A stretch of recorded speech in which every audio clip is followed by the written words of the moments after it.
arte como expressão do humano. A hipótese de que a arte seja capaz de expressar algo do ser humano é comum a reflexões estéticas baseadas no eixo da expressão. Uma das autoras pertencentes a essa corrente é a filósofa norte-americana Susan Langer, para quem a arte propicia não só uma expressão, mas também uma concepção do humano. Como seguidora da antropologia de Ernst Cassirer, Langer identifica como traço específico do ser humano a capacidade de elaborar símbolos. Os demais animais são capazes de produzir sinais e responder a eles, mas não produzem símbolos. Os sinais servem para dar indicações e norteiam também ações. Como o pavão indica, ao abrir a plumagem, que se encontra pronto para o acasalamento, ou como sinal de trânsito, indica ao motorista a proximidade de uma escola, exigindo assim a redução da velocidade. Muitas vezes os sinais são meros sintomas de uma causa maior que se esconde, como a fumaça que sinaliza um incêndio distante.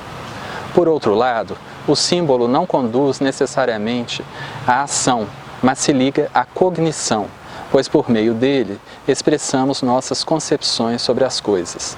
Segundo Langer, o símbolo mais frequente e mais eficaz em nosso trato cotidiano é a linguagem verbal, de caráter discursivo, que estrutura grande parte da nossa fala e também do nosso pensamento.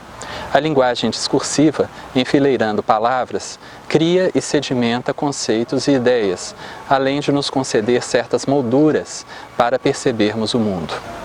No entanto, a linguagem verbal não é o único símbolo disponível ao ser humano. O símbolo para a filósofa é uma forma lógica, articulada, que expressa por meio de abstrações determinada concepção. E para ser capaz de expressá-la, o símbolo precisa ser elaborado num meio dotado de uma estrutura análoga ao que expressa, uma exigência que é extraída do primeiro Wittgenstein. Pensemos no tempo.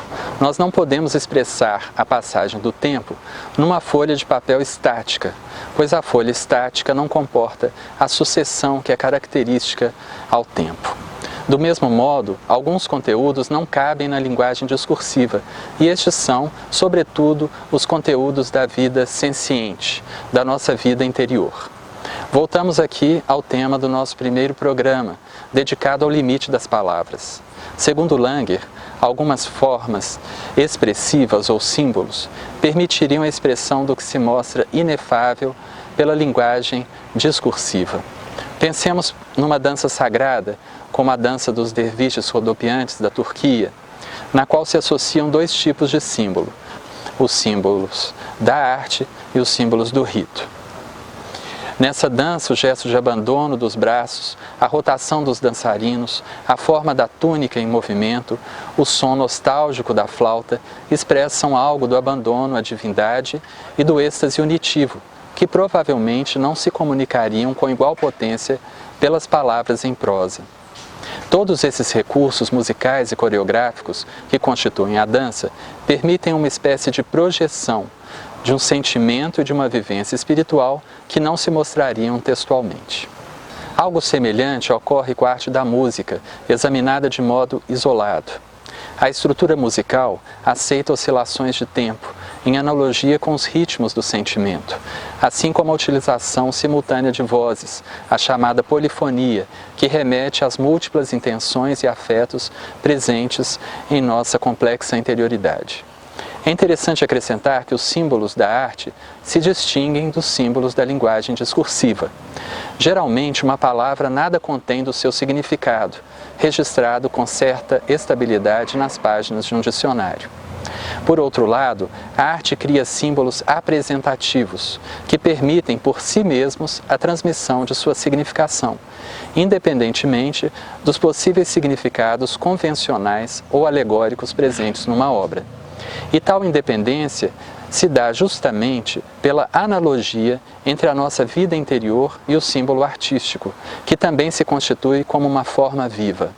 Assim, a expressão da obra de arte assemelha-se às pedras que expressam um antigo rio por apresentarem a marca de águas já extintas. Sabemos que uma estética concentrada na expressão está sujeita a críticas. Isto porque o ato de expressar, ao lidar com meios de expressão, poderia tornar secundário o que expressa em relação aos conteúdos expressos. É como se o conteúdo existisse fora do significante e no momento em que o apreendemos, não precisássemos mais das palavras ou dos símbolos. Na verdade, isto não poderia ocorrer com os símbolos apresentativos da arte, de acordo com a perspectiva de Langer. Embora expressem algo que não seja artístico, basicamente a vida emotiva, as obras de arte realizam uma combinação única de elementos que fora da arte não possuem os mesmos acentos, nem existem naquela mesma disposição. A arte é sempre uma articulação de sentimento e não um transbordamento imediato da vida interior do artista, o que faria da arte um mero sintoma, ou seja, um sinal. Como diz Langer, toda obra de arte expressa não os sentimentos e as emoções que o artista possui, mas os sentimentos e as emoções que o artista conhece. Em outras palavras, a expressão efetuada pela arte é mais do que autoexpressão, como muitas vezes foi compreendida a criação artística na estética romântica. A fim de esclarecer a diferença entre a autoexpressão e a expressão, podemos recorrer a uma impactante obra de uma artista plástica chilena contemporânea, Voluspa Harpa. A obra intitula-se L'effet Charcot, o efeito Charcot, e utiliza como base fotografias de mulheres histéricas catalogadas pelo psiquiatra Jean-Martin Charcot. Tais fotografias ilustram algo da autoexpressão, uma descarga emocional por contorções corporais de pacientes com sofrimento mental. No entanto, as imagens são trabalhadas e serializadas para compor formas articuladas, espécies de enxame de figuras voláteis e destituídas de individualidade, que expressam, segundo Harpa, a sua concepção sobre a histeria, sobre o pânico e o trauma.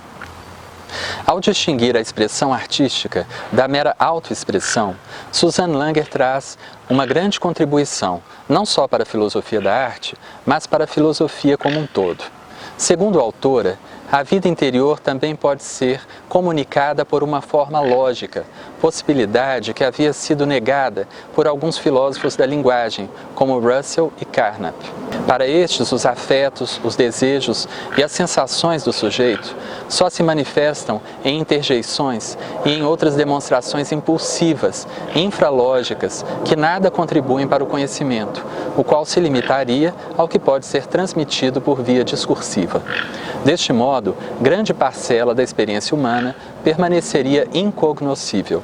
Langer defende que somos capazes de conceber e expressar a nossa vida interior, tão fundamental à nossa existência e à nossa autocompreensão, por outras vias, como pelos símbolos apresentativos da arte.